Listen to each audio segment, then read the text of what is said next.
Assalamualaikum warahmatullahi wabarakatuh. Alhamdulillahirabbil alamin.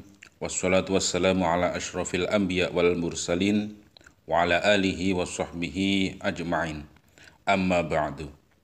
Para pemirsa yang dirahmati Allah Subhanahu wa taala, alhamdulillah kita bisa berjumpa lagi di channel Faidah Doa ini. Semoga perjumpaan kita kali ini bisa menambah ketakwaan kita kepada Allah Subhanahu wa taala, menambah keimanan kita kepada Allah Subhanahu wa taala. Dan semoga dengan adanya channel ini, para pemirsa semuanya bisa mengambil manfaat atas apa yang sudah kami sampaikan. Dan apapun hajatnya, apapun keinginannya, semoga Allah Subhanahu wa taala secepatnya mengijabah hajat-hajat Anda. Amin ya rabbal alamin.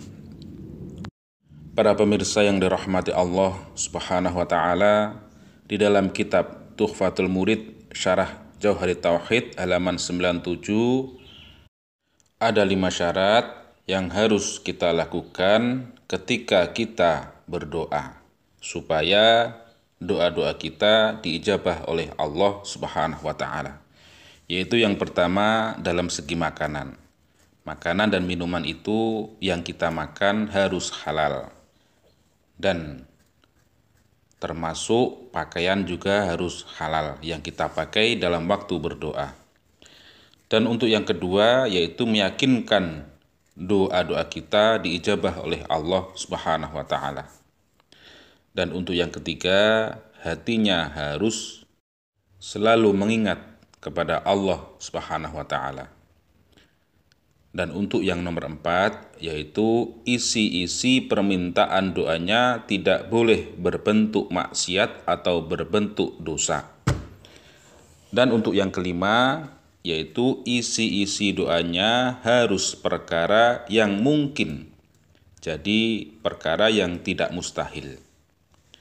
Itulah 5 syarat ketika kita berdoa supaya doa kita diijabah oleh Allah Subhanahu wa taala.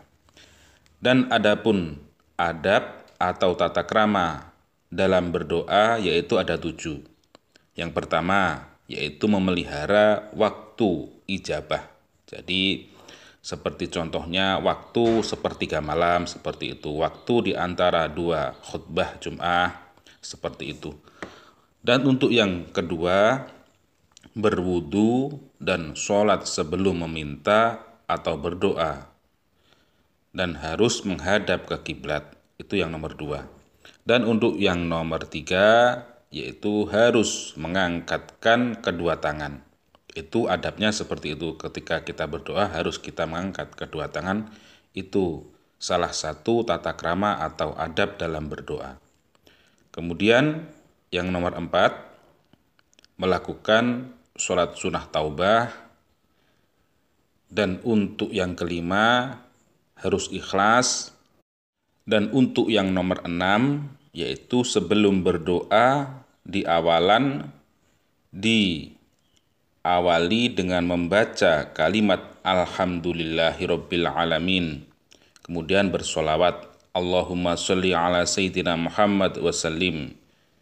Kemudian baru kita berdoa atau meminta hajat-hajat kita. Dan kemudian diakhiri dengan bacaan wassallallahu ala sayyidina Muhammadin walhamdulillahirabbil alamin. Dan untuk yang nomor terakhir yaitu kita harus berhusnudzon kepada Allah Subhanahu wa taala. Berprasangka baik kepada Allah Subhanahu wa taala. Itulah syarat-syarat berdoa dan adab berdoa yang ada di dalam kitab Tuhfatul Murid Syarah Jauharit Tauhid halaman 97. Para pemirsa yang dirahmati Allah Subhanahu wa taala, pada kesempatan kali ini kami akan membagikan sebuah amalan, yaitu amalan yang mana amalan ini sudah kami buktikan untuk menjual tanah. Waktu itu saya menjualkan tanah milik tetangga saya, dan alhamdulillah penjualan tanah tersebut cepat laku, dan lancar, tidak ada halangan apapun. Bagi para pemirsa yang ingin mengamalkan amalan ini nanti, Anda cukup tulis qabiltu pada kolom komentar sebagai sambung sana dalam mengamalkan sebuah amalan.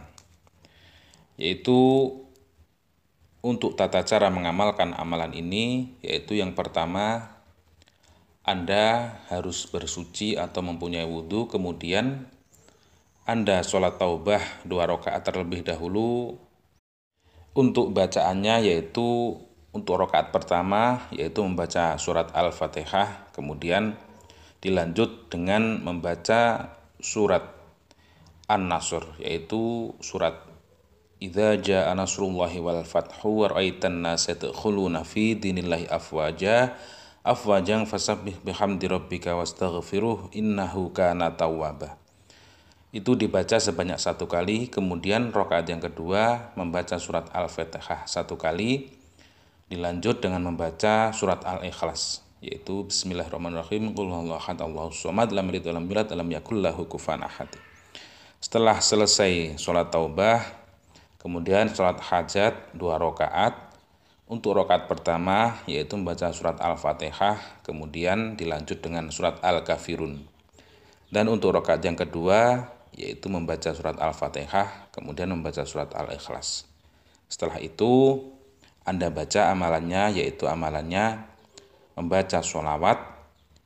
Adapun sholawatnya yaitu Allahumma sholli sholatan kamilatan wa salim salaman taman ala sayyidina Muhammadin allati tanhalu bihil uqad wa tanfariju bihil kurabu wa tuqda bihil hawaiju wa tunalu bihil raghaibu wa husnul khatimi wa istasqal ghamamu biwajhil karimi wa ala alihi wa sahbihi fi kulli lamhatin wa nafasin bi'adatin kulli ma'lumil lak. Sholawat tersebut dibaca sebanyak 100 kali.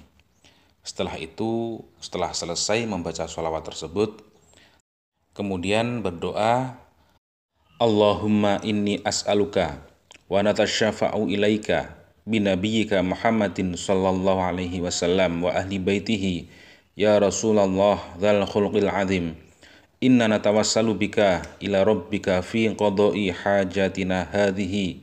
Kemudian sebutkan hajat-hajat Anda, misalkan, ya Allah, semoga tanah atau rumah saya cepat laku di bulan puasa ini. Ya Allah, semoga tanah atau rumahku laku sebelum hari raya. Kemudian dilanjut, Rabbana atina fid dunya hasanah wa fil akhirati hasanah wa qina adzabannar. Wassallallahu ala sayyidina Muhammadin walhamdulillahi rabbil alamin. Demikian akhir kalam wa afu minkum. Assalamualaikum warahmatullahi wabarakatuh.